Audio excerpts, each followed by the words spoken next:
we're now live with both audio and sound. So big hello to everyone in Alberta and across the Northwest Territories. My name's David Sheard. I'm here over from the UK working with the Alzheimer Society and been working in Calgary and Edmonton. I'm going to talk for about an hour, and then at the end of the hour it will be possible to ask me questions. I thought it important perhaps to start with a bit about myself. I am 56 years old now, and I began working with people living with dementia scarily 35 years ago. My first job was in a big Victorian hospital in Nottingham in the Midlands in the UK.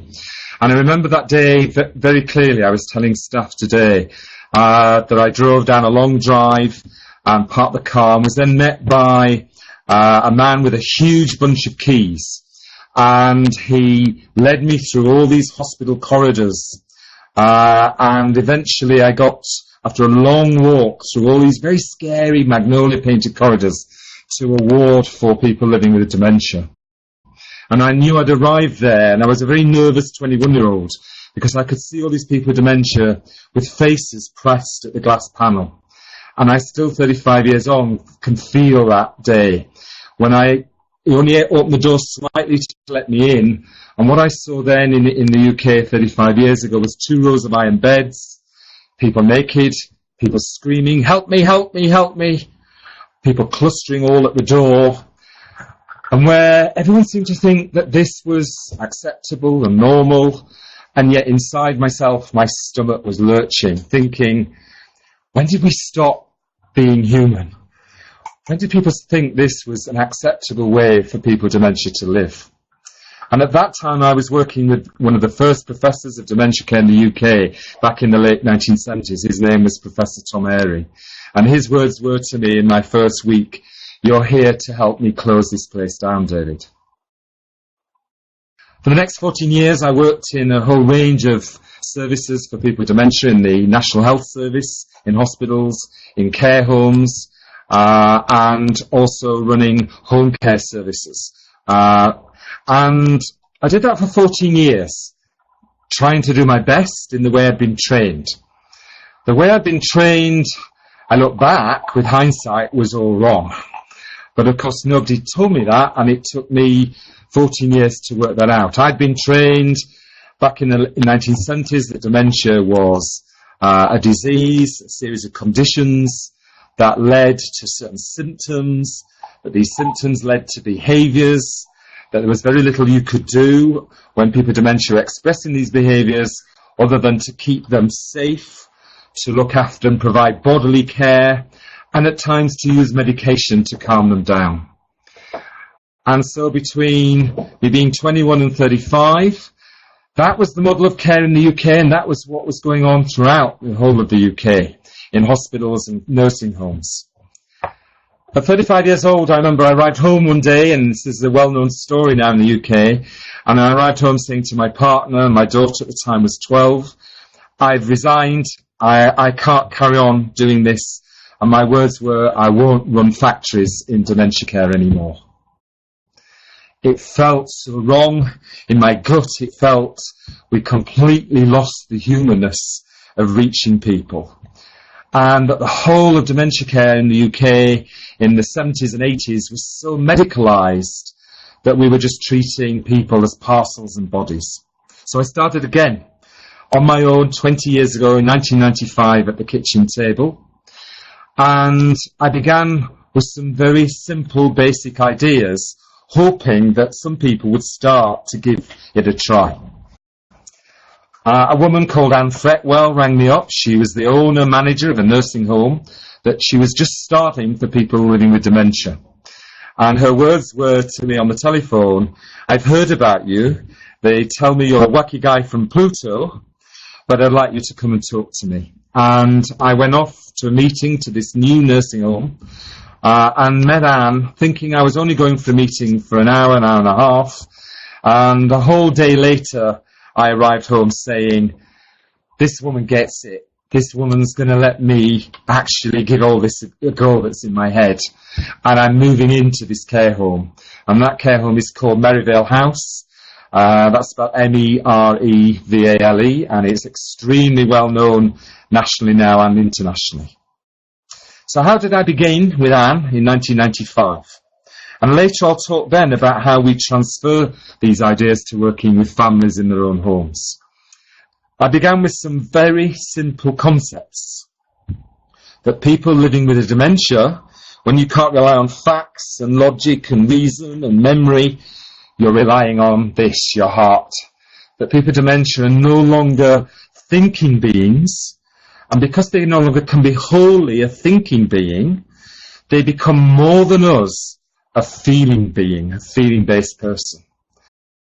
And so all my approach was about, we need to stop focusing on rationality, stop focusing on logic, stop focusing on memory, and move to actually becoming more feeling-based ourselves to reach other people with dementia's feelings. And my big message is, feelings matter most to someone living with a dementia. Of course, they matter most to all of us as well, whether you're a family carer, family supporter, whether you're a staff member working in dementia care. But somewhere along the way in the 70s and 80s in the UK, and I believe in other countries, we lost that sense that actually great dementia care begins with great emotional care. If I can show you a slide and a quote of someone who also backs this up herself. Christine Brydon, you may have heard of, lives in Australia, and she wrote a famous book about her own experience herself of having Alzheimer's disease. And 10 years after I began in 1995, I remember reading her quote and smiling to myself, thinking, this is a kindred spirit out there. Christine's saying the same things I felt. She says, as we become more emotional, this is as someone with dementia becomes more emotional and less cognitive, it's the way you talk to us, not what you say, that we will remember. We know the feelings, but we don't know the plot. Your smile, your laugh and your touch are what we connect with. Empathy heals, just love us as we are. We're still here in emotion and spirit, if only you could find us. And so we began with that simple concept in this nursing home. But how did we go about it? Well, we started the staff training. And the staff training was no longer about diseases, conditions, symptoms, behaviours. The staff training began with, we're going to talk about our own emotional life journeys as staff. We're going to talk about what matters most to us in life. We're going to talk about our own feelings today. And we're going to start to connect to the humanness in each of us. And that's the beginning of starting to know how to begin to connect with someone living with dementia. Our adverts for staff ran like this. Do you wear your heart on your sleeve? Would you share your life history with a stranger in a bus queue? Can you walk in the room and change the moment? If so, come and please contact us. And what happened is, instead of just the usual people applying to work in a nursing home, i.e. care workers and nurses, we were deluged. Taxi drivers, hairdressers, hotel receptionists, people who'd worked in factories for 20 years, people who contacted saying, I'm not sure if you want me, but I'm the person in your advert. And what happened is loads of people with heart came forward. So once we'd recruited all the staff, what was step 2? Step 2 was, there'll be no them and us. No uniforms, no badges, no separate staff toilets, no staff stood at drug trolleys in lounges, no staff stood at food trolleys giving out food. We're going to create no them and us.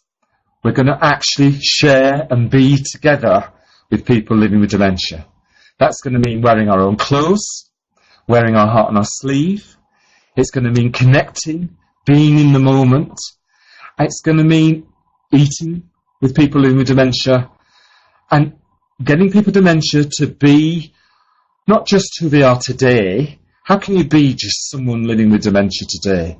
We're going to help people also to be who they were and join up who they were in the past with who they are today as a person with dementia. How did we go about that? Well, people with dementia started arriving, and the criteria to come and live in this nursing home was that you had to have had 3 or 4 nursing homes in a row who had moved you on. So people living with dementia arrived with us with so-called behaviours. People would pace up and down. People would pick and roll, bang and call out, help me, nurse, nurse, nurse. Shout, scream, all the traditional stereotypical behaviours that people think people with dementia have, but which I now know are not about having dementia at all, that these behaviours are about actually just being a human being, living on the edge, pushed to the edge, and having nothing left other than your feelings to express yourself. So people with dementia arrived at the home, and initially it was really hard, because it was, we're not going to use the drug trolley, we're not going to use restraint, we're not going to control people, we're going to find meaning behind what they're expressing. But there are no experts in dementia care, and I still say that now after 20 years. I'm only as good as my next idea. And what works for one person doesn't necessarily work for the next person. What works for one person an hour ago might not work for the same person an hour on. It's trial and error. But the biggest principle is to believe that everything a person with dementia says or does is sense. It's just got a different meaning to ours. And I began to realise that we needed to learn what I now call the language of dementia. That there's no point speaking Russian to people who are speaking Italian. In the same way, there's no point just continuing the way we speak if actually people with dementia are speaking in a different way. And I began to realise that the language of dementia isn't a language of facts. It's not literal. It's a language about feelings. Let me give you an example. Wherever I go, in England, around the UK, I also work in Ireland, and here I'm in Canada, and I've been working in the States, I come across people with dementia often saying the same things in their 80s or 90s. My mum will be coming soon, won't she? In a minute, I shall have to pick up the children. I can't be stopping here, I'll be late for work. I want to go home, I want to go home. And in my first 14 years in dementia care, I thought that was what they wanted. Oh, even though they're in their 80s or 90s, they want their mum back from the dead. Oh, they seem to want their children as if they were at school, but their children in their 30s and 40s. Oh, they seem to want to go back to work, but they've been retired 20 years. Oh, they seem to want to leave here and go back to their home. And in my first years in dementia care, when I didn't understand, even though I was working in it, I was telling the staff today, I remember taking a man out of hospital, calling out, I want to go home, I want to go home. And I took him back in the car. I said to the nurses, we've got to take him back to the flat he has. He's got to see he's still got his flat. And I drove there and talking him all on the way. And I was only 22 years old at the time. And we got to his flat. And I'm saying, here it all is, your possessions, your home's still here eventually to come home to. And he just looked at me, gone out. He recognised none of it, none of his possessions. He got quite angry with me. He got quite upset, and it was quite clear, we can't stop, he needs to go back. This hasn't worked. And I remember saying to the nurses on the ward, he didn't want to be at home after all that calling out all day on the ward. A few days later, I remember thinking, oh, perhaps he didn't want his present home. Perhaps he wanted his home in the past. So I then even took him back to his home of nearly 50 years ago, his childhood home, where he'd grown up. And as he got out of the car, saying to him, and this is the house you grew up with your mum and dad and your brothers and sisters, and it's still here, although other people now live in it. And I was absolutely shocked as he smashed my car windscreen with his walking stick. He was so angry. He had no idea where he was, no idea who I was, no idea why I'd brought him there, and he was very scared. And I remember driving back with no windscreen in the car thinking, I don't know what I'm doing. And I always think of that man to this day, because now I would be saying to the nurses, he's speaking the language of dementia. He's not literally saying, I want to go home, I want to go home. He's not saying, I want to go home to my flat now. And he's not saying, I want to go home to the house of 50 years ago. But when people with dementia are saying in their 80s or 90s, my mum will be coming, I have to pick up the children, I've got to go to work, I want to go home, what they're really saying is, I need to feel inside like my mum used to make me feel. Why aren't you being more like my mum? I need you to be like my mum and give me the feelings my mum used to give me. But when they're saying, I need to pick up my children from school, they don't want to go back in time and pick up their children from school. What they're saying to us is, I'm not nothing, you know. I need to be needed. I need to feel responsible. I used to have children who gave me those feelings. Why are you not giving me those feelings of needing to be needed and needing to feel useful with you? I need to feel like I can help. I need to be busy. But when they're saying, I can't be stopping out late for work, what they're really saying is, I'm bored out of my mind here. I'm totally dead and lethargic. I was someone, you know. I was a school cleaner. I was a bus driver. I was a lawyer. I was a school teacher. I can't just be this. Please give me something to do that's meaningful. Make me feel I'm busy again. And that man who was saying on the ward, I want to go home, I want to go home, he wasn't saying I want to go home. What he was saying to us, when I didn't realise 35 years ago, was, I want to feel that you're making me feel at home inside myself here. I can't survive here like this. It's too sterile, it's too clinical, it's too empty. I need to feel at home inside myself, and I need you to reach me. And so we began with this whole approach. It's not rocket science. It just means you have to feel free in yourself to make mistakes. There's no recipe. It doesn't always work. You have to think, well, it's better than the old approaches. It's better than leaving a person with dementia trapped, lonely, lost, scared inside. I'll give it a go. I'll make mistakes. I'll find my way. And so I tried various things, and some people who become very well known, as I've described them so often at conferences, were the first people who arrived at Merivale 20 years ago. And I remember the lady who paced up and down the corridors 24 hours. She'd never sat down into the nursing homes, and the other nursing homes had moved her on because they'd said, we can't cope with her. She's too disruptive. She has to move. And so she arrived to us, and she walked and walked. And I don't use the word wandering. I ban the word wandering, because wandering suggests you'd no purpose, whereas walking is what we all do. We all walk with a purpose. And she walked and walked our hallways. And I watched, and I was nervous, and I thought, she seems to feel she needs something that's always going to be there for her. She's searching inside. This walking isn't about walking. It's like trying to walk off her feelings. She's searching for something. And for the very first time ever 20 years ago, I held a doll out towards her in the hallway. And she snatched it immediately from me, much to my shock.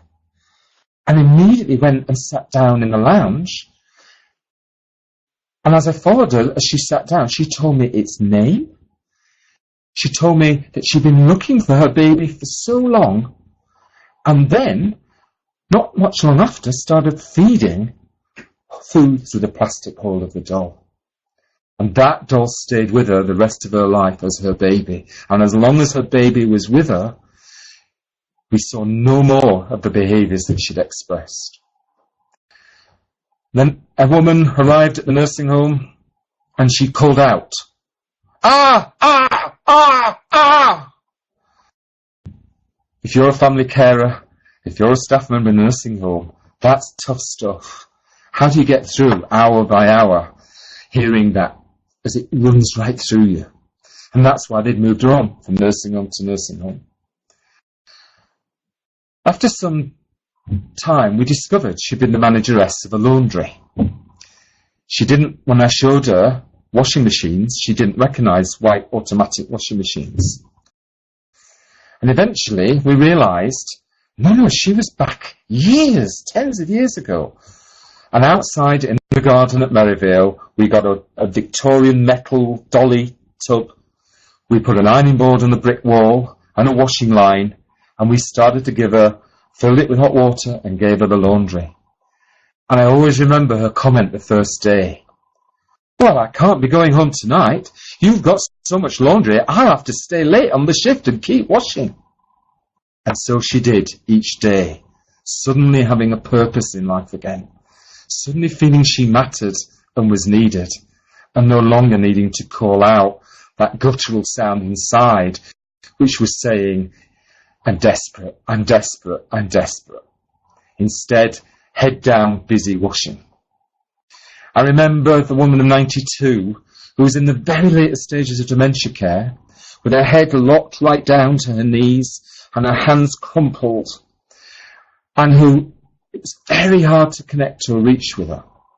And then we heard that she'd actually travelled the world for many years, been very devoted to someone, and she'd been their executive assistant. And so we started to think about, so how do we help her be who she was? How do we help her have a purpose? How do we reach her feelings inside? That her eyes are looking dead. There must be a way to help her feel that we're with her. We started to surround her with postcards of places all around the world, photos. We put a typewriter very close by her, and paper and pens, and she, of course, she couldn't use those, but we could. And we would tap out a letter and put it in an envelope, and we'd put it in a crumpled hand, and we'd say to her, it's a really precious letter. Thank you. Could you hold it? The screen's gone at this point. Okay, we're back. My screen had just gone a minute. And we would hold the letter and give it to her and say, it's a really precious letter. Could you look after it, and we'll be back for it later. And the very first time, I'll never forget, and it chokes me to this day to remember her, as she lifted her head and beamed at me. And it was that feeling of, oh my God, she is still there. We can reach. And so step by step in 1995, we began this approach. Trial and error, not always getting it right, sometimes it taking us a while. And the most famous man of all that I talk about a lot in the UK was a man called Bill. And he arrived at the nursing home, 4 nursing homes in a row again, had thrown him out. His care plan said he was words that I would shred. Aggressive, difficult, challenging, violent. This is the language of the Holocaust. When did we ever call human beings these words? But those are the words that many of us, me for many years, have been trained to write about people living with dementia, and I shudder now. We shredded the care plan that came with him, and we started again. And yes, after lunch, this man of 84 would wield a double-handed stick, and he could cause injury. Obviously to the people living there, but certainly to the staff. And over that 6-week period, the staff started saying, David, how long? Look at my arms, the bruises. Even my husband at home starting to comment, how long do we go? And I kept saying, not very confidently, let's hold the line, let's keep going, there must be an answer. It's worked for the others. And the staff kept saying, but it isn't working, David. And I kept saying, I know, but Anne and I, we're still trying to find way. In the end, as I've already said, none of us are the experts. Any of us can be as good at this as the next person. A care worker came in one day and said to me, will you let me boil a pan of hard-boiled eggs, David? And I said, yeah, but where are we going with that? And she said, well, after lunch, I'm going to place all these hard-boiled eggs in the garden, and I'm going to tell Bill that the farm hens have laid all their eggs all over the garden, and actually there's no way we can shut up the farm tonight and he'll have his tea until actually we've got all the hens' eggs in. I didn't know if it'd work. I'd never heard of it before. But one of the key principles of great dementia care is trust other people, trust your gut, trust your instinct. Don't knock it if it works. Give it a go. And so we did. And Bill started collecting the eggs. and came in at 5 o'clock that evening into the lounge of the nursing home, sat down and had his tea. And that happened every day for 2.5 years to the day he died. And he was a lovely man, and he wouldn't have dreamt of holding his stick at us. And so in that first year, it became like a blinding revelation of, and excuse my language, but it felt that strong. Oh my God, 14 years, what was I doing? I never knew any of it. And look what's happening. People with dementia are coming alive. Their dementia's not getting any better. It is still a degenerative disease in the brain. But instead, what we're no longer doing is we're not killing their spirit inside. And I began to realize that most of the behaviors that people with dementia express are not being caused by dementia. They're being caused because we don't know the language, because we're stuck in our own feelings and facts and trying to be logical instead of crossing the bridge to someone with dementia and actually realizing that they're living the language of feelings. And that actually what matters is exactly what Christine said, that it's all about emotion and spirit.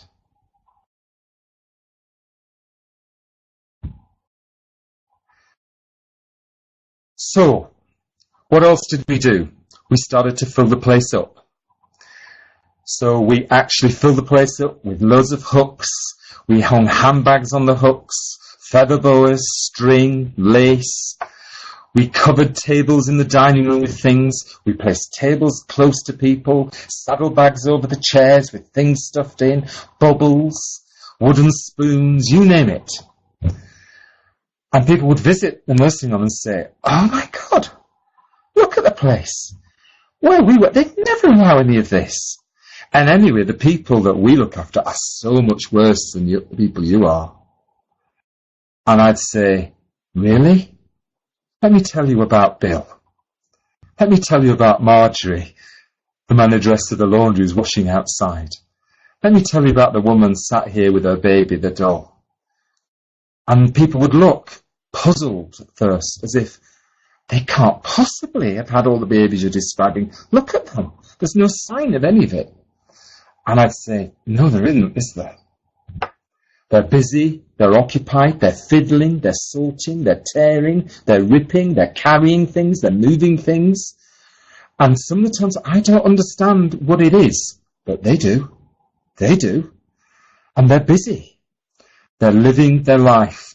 And perhaps they're being a bit of the teacher they used to be, a bit of the school cleaner they used to be, a bit of the mum they used to be. They're joining up, because you can't just wake up in the morning as someone with dementia. So they're joining up the past and the present, and they're finding a way to be, just to be. They're living in the moment. What does this mean for families? It's huge. It's huge, isn't it? And all of you out there supporting someone living with dementia who you love, who you're a friend to, who you're really close to, may already be listening to this and thinking, woo, this is huge, or actually this is a bit wacky, or actually I've always thought about this, or I've been doing it naturally. It causes lots of different reactions. And what I'd say to you all is, there's no right recipe. You've all been doing your best. Don't beat yourselves up about the past. But perhaps in listening to this, think about, are there bits and glimmers of this that you could start to begin to think about? Only you know the person that you love, that you support. I don't. You know things about their life history. You know things about things in their past that really mattered to them. You'll know certain objects that they used to love, certain things in their job that they used to be really good at. And somewhere in what they're saying and doing, you might have the key to opening the door to who they're trying to be now. And it's about trying to think about, it's like crossing a bridge. People with minimum dementia can't cross the bridge back to be in our world. We face the choice of thinking, can I cross the bridge to be in theirs? This afternoon I showed staff a DVD called Featherhead, and this is the couple in Featherhead. And it's a DVD where initially this husband is very angry with his wife. She's taken the loaf of bread outside. He wanted a slice of toast. He can't find the bread. The kitchen's in chaos because everything's been moved around by her. And he goes out to see her, and he gets very angry with her and shouts at her, "Give me that bread!" He's at his wit's end. He's living this 24 hours a day. And his next door neighbour says to him, "You stopped using the music. Why not use some of the music? She used to love music." And what he puts on is a song, and he starts to dance with her. And what it shows you in her eyes is that although she's stood there in the nightie, that what she's doing is actually not stood there in the nightie, but is actually believing that she's a young woman in her 20s with him again, back on the beach. And the reason it's called Featherhead is because she plucks a feather from his hair on the beach. And she's remembering in her 80s that she was a woman in love with him in her 20s, plucking a feather from his head. It's a very emotional DVD to watch, and usually, whether you're a family member or a staff member, people break down crying because it touches us inside. Because all of us have had those moments in our life with someone. And all of us will be thinking as you hear and watch that, who will I be when I have dementia? What will be the moments that I go back to? And I used to in the past think, when you had dementia, you remembered your memories. And now I realise you don't remember your memories. You feel the memory. It's emotional memory. And therefore you feel the memory. She wasn't remembering she was on the beach with him and plucking the feather from his hair. She actually felt she really was on the beach with him. And that's one of the biggest things as a family member to think about, is that the person with dementia isn't remembering their memories. They're feeling them emotionally as if it's that moment 10 years ago, 30 years ago, 50 years ago. And they're moving in and out of their emotional memories. And therefore, that's why we have to try and cross the bridge. And sometimes you'll think, I don't know what person I'm looking after or supporting is feeling. I don't know what this memory is. I don't know which time they're actually drawing on. And my answer is, don't push yourself too hard on that. In life, sometimes throughout life, we can't always know something about someone. People with dementia don't always expect us to have the answers for them. They're looking for us to be with them in the moment. So let me move on.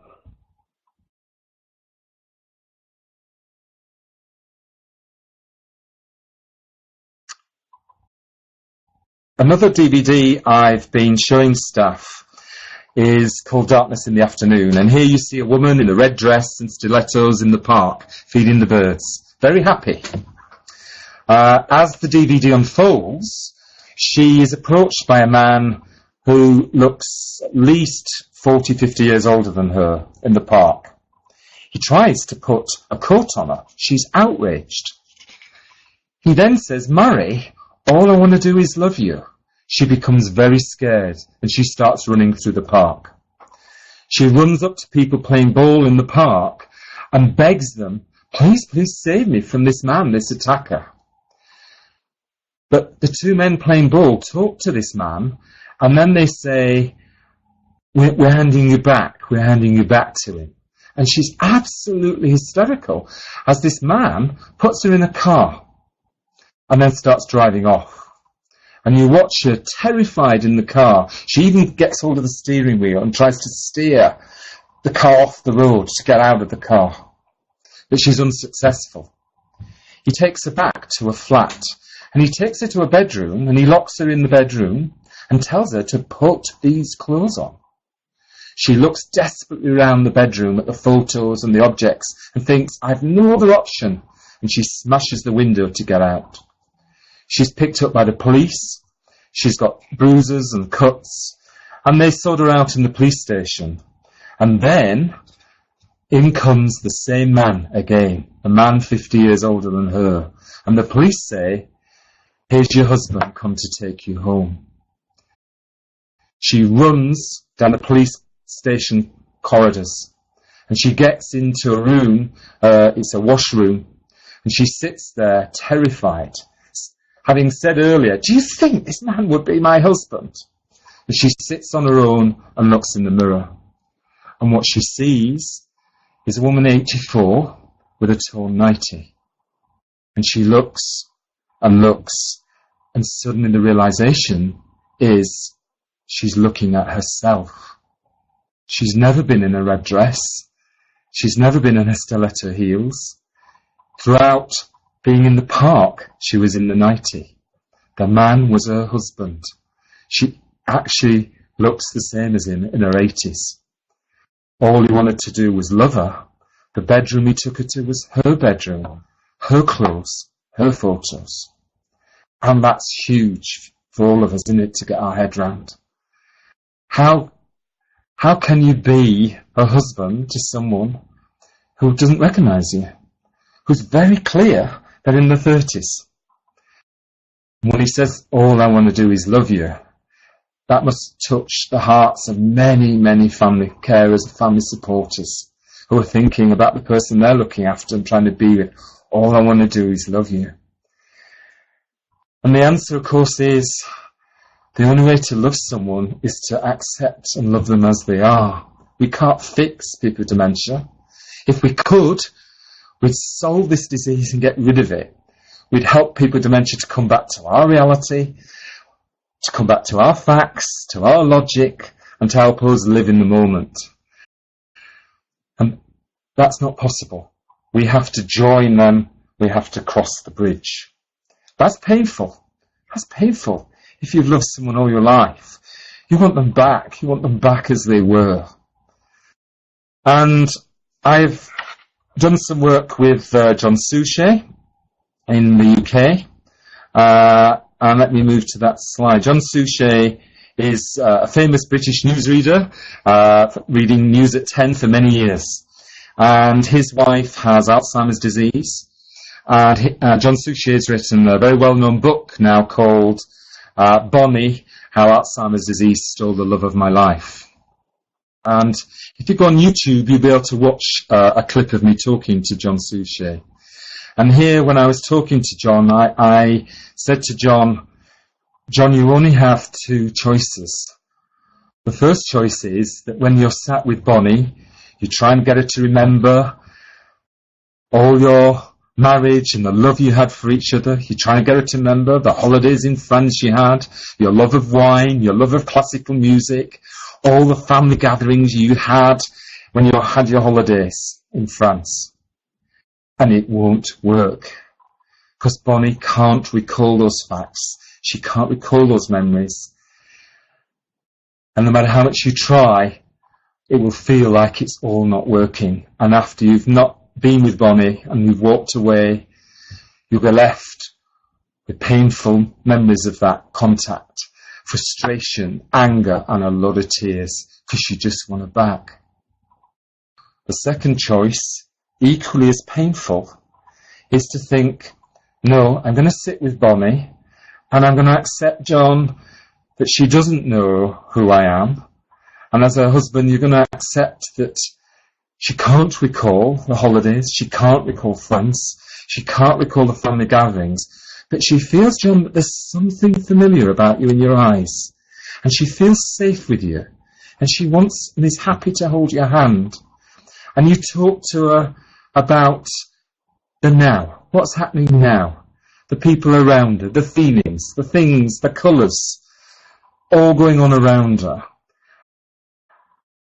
And you let the facts, you let all the years go, and you learn to be with Bonnie in the moment.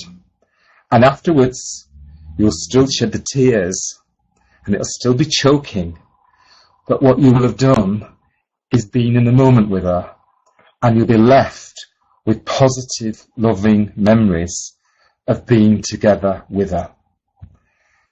That's a massive ask of any family member, and I don't in any way judge any family member who says to me, I can't be that David. I can't do that. But what I would say also then is, I accept you can't, but I also need you to accept you need to stop using the logic, the reason, the facts, because that to a person with dementia is completely stressing them out. Let's move on. I understand here in Canada you don't have traffic lights like us. In the UK we have traffic lights that go red, amber, green. And I use this approach a lot with staff that I'm training and with families in the UK and Ireland, which is to imagine that if you did have traffic lights that go red, amber, green, but the red light are our feelings. So on comes the red light in us as a human being. We all have feelings. You'll be having feelings as you're listening to me. A whole range of feelings. That after the red light comes on the traffic light, in the UK, on comes the amber. And the amber light's usually meaning get ready. But imagine that the amber light is about your thinking. So you've had your red light feelings, and then you've got your amber light thinking comes in. And then after that, on comes the green light, and we act. So let's give you an example of that. Yeah, imagine that, a feeling I had today was my daughter sent me over from the UK a picture of my grandson. He's 11 months old, and this morning was his first morning when he learnt to walk. So the feelings were, on came as I saw it, the red light. Wow, Harry, wow, this is my grandson. And it was choking and a feeling of pride. And then the thinking was, oh look, he's pushing the cart and the dog's watching him because the dog isn't used to him walking, and the dog's backing backwards thinking, who's this little boy coming towards me? He's not crawling like I am as a dog. He's upright. And then the actions were, I actually sent Chloe, my daughter, a message back saying, wow, isn't this an amazing time to be a mum, Chloe? It's everything you ever wanted. In other words, I had feelings, I thought about my feelings, and then I acted. And that's how most of us as human beings throughout life work. When we're at school, when we're in a job, when we go to a theatre, to a community event, all throughout our life, we feel, we think, and then we act. One of the ways I try and describe to staff and to families to think about dementia is there's no amber light. Dementia takes out the amber light, the thinking. And therefore what you're left with when you're living with dementia is you're left with the feelings and then you act. So your feelings might be, I'm feeling all lonely and lost, and instead of thinking what you could do about that, your action is, I've got to get out of here now. Your feeling might be, I don't recognise this person. Where's my daughter? She doesn't look like this. So your action is, I'm in the wrong house. I need to go looking for my daughter, even though she's sat with you. In other words, people with dementia still have all the feelings in life we all have to the day they die. And they often still have a lot of the actions until well on into the later stage of dementia care. So they can have all these feelings and all these actions, but the amber light doesn't filter between the feelings and the actions. And that's why there's no point giving amber light responses back to someone with dementia. There's no point getting back to them thinking factual, logical responses. Let me give you an example to that. So imagine that you have someone living with dementia and they put toothpaste on their hair. There's a bit of us, because we haven't got dementia, because we have an amber light, we want to be logical and we want to say to a person with dementia, oh, you've got toothpaste in your hair.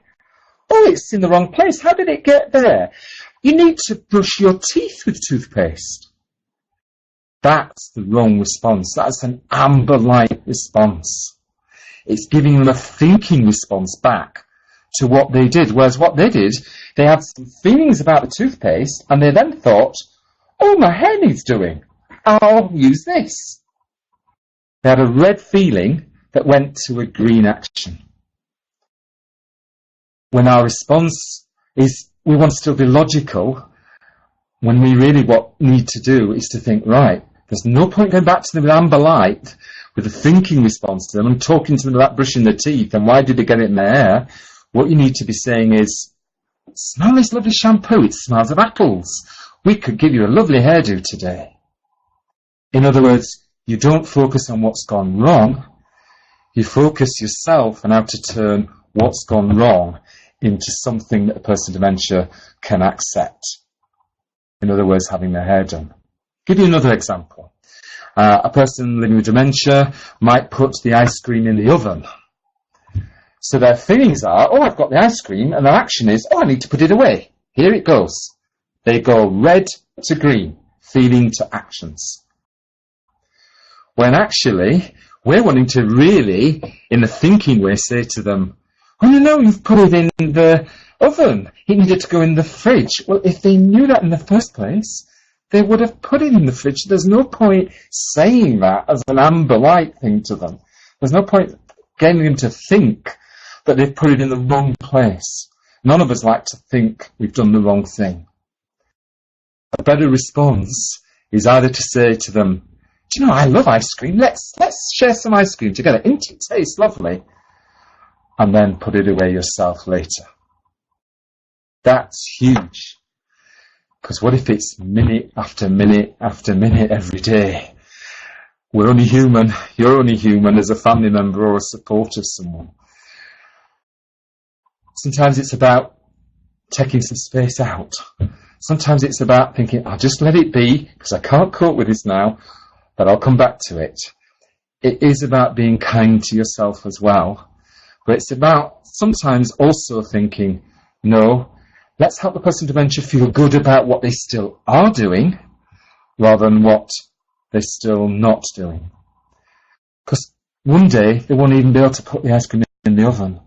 Unfortunately, one day they won't even get the toothpaste onto their hair. They wouldn't even know what it is. So the hard bit is about learning to love and accept people with dementia as they are, not trying to fix them. And the hardest bit of all is saying to ourselves, we've got to fix ourselves. Let's move to another slide. I'm hoping as you're listening that you're starting to think you might have something in all this. Actually, this isn't rocket science. This isn't that complicated, but this is about the essence of people. And that whether we've got dementia or not, if you're a family member, just the same as someone with dementia, you need to be reached. The person with dementia is needing to be reached. And that this is about the essence of people. That great dementia care is about staying in touch with the essence of being a person. You may be new to supporting someone with dementia, or you may have been doing it 5 years. The person living with dementia will be new to it, or may have been living with dementia many years. But what all of us retain is the essence of knowing whether we have dementia or not, heart disease or not, cancer or not. We all in the end know what it is to be a person, and we all in the end know what really each of us needs as an individual. The essence of people is we need to feel loved, we need to feel we matter, we need to feel we belong, we need to feel secure, we need to feel that the moment counts, and as this old Maori saying, it's people, it's people, it's people, the most important thing in the world. Dementia is a cool thing, but it's not in the end the most important thing in the world. The most important thing in the world is still hanging on. Still hanging on to the person and hanging on to yourself as a supporter. There'll be bad times, there'll be bad moments, there'll be moments you want to scream, moments you want to sob and shout to the world, why does this thing exist? None of us can answer any of that. It's okay to do all those things. We all need to shout, to scream, sometimes to say, I can't at this moment do this. But I think all of us in the end can get back to realising it's just a person, whether I'm a family member or a person with dementia, we're just struggling. We're just trying to get through life. We're just trying to hold on. And that the answer is to just take a breath and say, it's the moment. I'll try and change this moment. And I'll try and let go of the stuff of the past and the need for logic and facts and memory. And I'm going to try be in the moment with this person. Not every moment, not every minute of the day, but some moments in the day I will try to reach this person. I'll try to find the meaning. I'll try to be the interpreter. I'll try to search for the person that's still inside. Because the very day that someone with dementia dies, the person is still inside, if only we could reach them. I did a programme with the BBC TV 4 years ago, and they challenged me to take the business guru Sir Jerry Robinson around the UK showing him dementia care. And I showed him nursing home after nursing home, and he was appalled at the state-of-the-art dementia care. He couldn't believe that we hold people in rooms with PIN codes and double-handled doors, that we leave people to call out, to rock. But actually, he couldn't understand how nurses and care workers and managers couldn't see. He wasn't a specialist in dementia care, he was a businessman. But it was obvious to him that all these things were just about people trying to be human, trying to say, why would you treat me like this? I'm struggling. I need to feel okay inside. And of course, what people with dementia do in those scenarios, if they're extrovert, they fight, they challenge, they try to get out, they do anything to shout, I'm still here. People introverted will rock, roll things, pick at things, be repetitive, call out, because in their person being introverted, they're still saying the same thing. How could life be like this?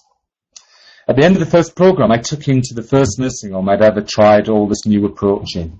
And his eyes were on stalks, and he said, please tell me, David, that all the people the last year I've seen in all those other nursing homes couldn't have been living like this. He said, look at them. In their way, polishing the windows, in their way, peeling a potato, in their way, hoovering, and if they couldn't do that, holding a carrot that would then be going to lunch in an hour's time. He said they're all engaged in some way with the senses, with domestic activities. As one with dementia said to me, she was washing up, I've been doing it for 80 years, David. And she couldn't remember that she'd washed up an hour ago. And she couldn't remember that her daughter had visited on Sunday. But she still knew how to wash up. And yet this was a woman who'd been prevented doing that in the previous nursing home. And then in the second programme, I was given a nursing home to turn round, live on TV. And I talked to staff, and I will be during the days here this week. And I remember Evelyn. Evelyn will stay with me to the day I die. And excuse my language, but these were the words that Evelyn had used for 4 months in that nursing home. All she'd done is call out for 4 months solidly, cow, cow, hate, hate, fuck off, fuck off. The staff didn't go near her, they stayed clear of her, they gave her a wide berth. And she got angrier and angrier through the day, calling more and more. And I started the training with the staff, and we call it being a butterfly, because butterflies create moments, butterflies flit between people, butterflies create colour, and butterflies can be still. And we try and free staff up to be a butterfly. And I'd only done 1 day's training when we gave a staff member the task, in inverted commas, the approach to go and try and connect to Evelyn. And that was a big ask. The staff member had only had a day's training from me. But I should have known that when you free staff up to be this, they often leave me humbled, and I think so much for my 35 years in dementia care. Just look at her. She went up to Evelyn, and she'd been trained to take a load of things with her. She wore a belt that I'd given her, like a hairdresser's cliffy belt, and she went up to Evelyn, and she started blowing Evelyn bubbles. And she said, Evelyn, I've got some bubbles here. Can I blow them towards you? And Evelyn went, whoa!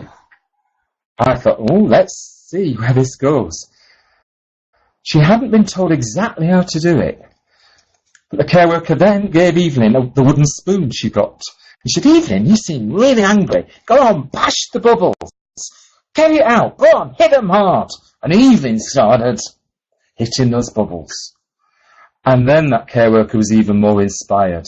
Off her own bat, she said, do you know, Evelyn, I made a cake and I got the icing in a right mess this week. And suddenly from Evelyn came the words, I love making mince pies. And the BBC cameraman sobbed. And the BBC guy holding the boom, who'd been recording it, had tears rolling down his eyes. And he said, we didn't believe you, David. You'd taken us round all these nursing homes for a year and it was desperate. And then you took us to the home you began all this in, and we thought, that's all very well. It's a one-off home, and it's got an amazing owner in Anne. Wait till he gets the home we've given him to turn round. And they said, we didn't believe it. They're coming alive. People with dementia can't come alive in the sense of coming back to be who they were. Their disease is still progressing. But they can come alive in terms of feeling that they matter, that they've got purpose, and they've got spirit. And that's what I mean by the essence of mattering. But this is about the essence of mattering. This is about people being people and forgetting about the dementia for a time and just actually one-to-one thinking, I'm just a person and this is just a person. And we sometimes have tough times, but actually this is a moment where we can just be together. I use some quotes in my work. Mattering's feeling deep inside that to someone or something and somewhere you really count. Mattering's about knowing that just being who you are really matters. Mattering's having evidence you can see, hear, feel that you make a difference and are needed. And another one.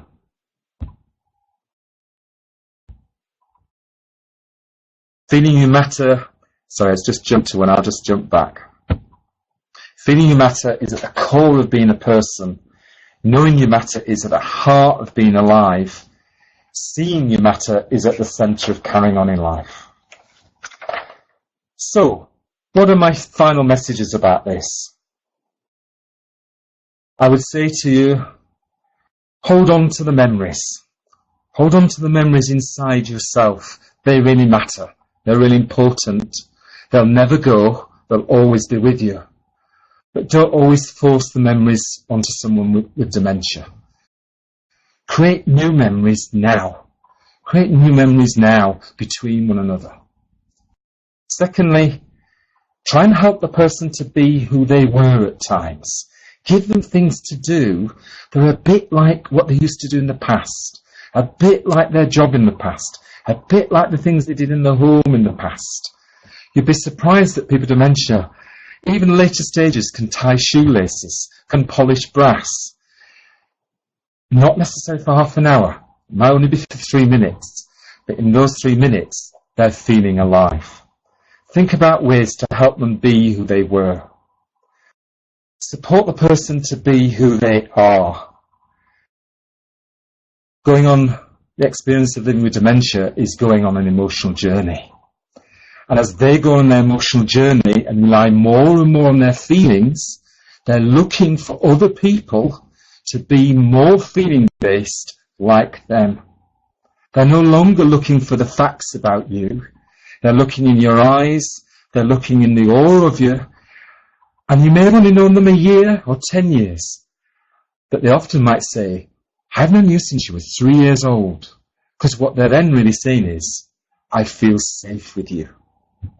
That's about helping the person to be who they are now and to live in the moment. And to realise that's going to mean us crossing the bridge to realise that they are more a feeling being now. And the final message, I suppose, is 2. The hardest one of all is to love the person as they are. You've got 10 years, 20 years, 30 years, 40 years of all that love, friendship, companionship, intimacy. And you want them back, and you want to love them as they were. I can't solve that. What I can leave you with a message is, if you learn to love them as they are, you will cherish later those memories that you really loved them in the moment. And I want to end with what one couple said to me about their experience together of living with a dementia. Excuse me while I move the slides. And what they said to me, it was a couple I was working with together to help them both together on their journey. And the couple said, he couldn't be without me and I couldn't be without him. In spite of dementia, we are still together. I hope I've helped you think about what being together in dementia care means to you. It's been a privilege to come to Canada to talk to you about this. Thank you for listening. Yeah, I'm being asked, do I want to take questions? Certainly. So if people are new to this medium myself, and people will help me at this end, but if people do want to send a question in, and then I'll respond and speak and answer to anything you want to send in. If people would like to do that through the chat portion, if you could please do that now, and David can pick and choose one or two questions before we end the session. Thank you for the first question. The first questions come in from Brian Rooney. How do you change the culture of staff in care facilities? That's a really important, it's probably the biggest question that needs to be tackled in every country in terms of providing dementia care. And I've been spending a lot of my time here this week talking. I'll be at St Joseph's tomorrow in Edmonton. I'm doing another conference on Wednesday. I'll be on Breakfast TV in the morning as well, and I hope to answer that question. Let me tell you how we started. I have a team of 24 people, and they're out across the whole of the UK and Ireland. And where we begin is we begin by changing the culture by getting staff to share their own lives with one another. What I've found is that unless you truly know each other as a staff team, unless you truly know the feelings, the emotional moments in your life histories, how can you be this with other people that you're trying to support? So what we try and create is staff teams who feel freed up to be this first with one another as staff. And then after that, that's why we get rid of all the them and us features and say it's all got to go. We've got to get people with dementia don't want to live in hospitals. They don't want to live in hotels or prisons. We've got to get back a family feel. And the way we do that is we divide nursing homes up, even if they're for 80 people or 100 people, we break them up into small houses where 8 to 10 people live in each house, and we attach staff to a family house and create a family environment. The questions are rolling in like fury. The next question is, are there any such places in Edmonton which use your methodology? This is my third trip to Canada. I came in 2008, invited by the Alzheimer Society, and then I came in 2010 and spoke at the Capital Cares National Conference, and now this is our third trip back. The answer is no. There is nowhere yet that I know of in Canada that is adopting wholly my approach, though I hear in Toronto there are services that are doing some of the elements I talk about. I think there are lots of people in Alberta, and that's why I've been brought here by the Alzheimer Society, who are wanting this, but what we're needing is Alberta Health to start to decide. You have to start small, but you have to start small by having 1 or 2 key demonstration sites. And so whether that's using us from England or whether it's people in Canada doing that themselves, we need to create, like I began with Merivale, one home. You have to start with one home so that people can start to see it, hear it, feel it. Someone else has said, this whole thing is about caring. And then Patricia has just said, thank you for giving us hope. A lot needs to be done in Canada. We need to shift our thinking. Another one, thank you, David, and the Alzheimer Society for this session. Wonderful session. Someone else, I joined the meeting late. Do you have resources available online? Just to say that I did a conference in Calgary last Tuesday, and I'm doing another one here in Edmonton on Wednesday. They have been videoed. They're 6-hour conferences. And if you contact the Society here, they'll tell you how to get in to see those videos online. Otherwise, go to our website, which is www.dementiacarematters.com. And if you, the Society will also be able to give you the details. It's Dementia Care Matters, all one word, lowercase.com. And on there are lots of things you can print off, articles to read, etc. Someone else, how do you know when someone should be placed in a facility? That's a complex question because it's very individual. I think there's a point when someone's in their own home and or when the family member and both people or one person has just reached their limit. And it's okay, either for the person with dementia to see that they have reached the limit of being able to cope at home, or the family member. We're only human. I think the challenge is why it's so hard to make that decision is because you want to know that the alternative is as close to the loving family care that you want to give. And that's the challenge in health services in the next few years, to make the alternative as positive as it can be. Comments about thanking you, so worthwhile, inspiring, informative, great tips I hope to incorporate with my mum.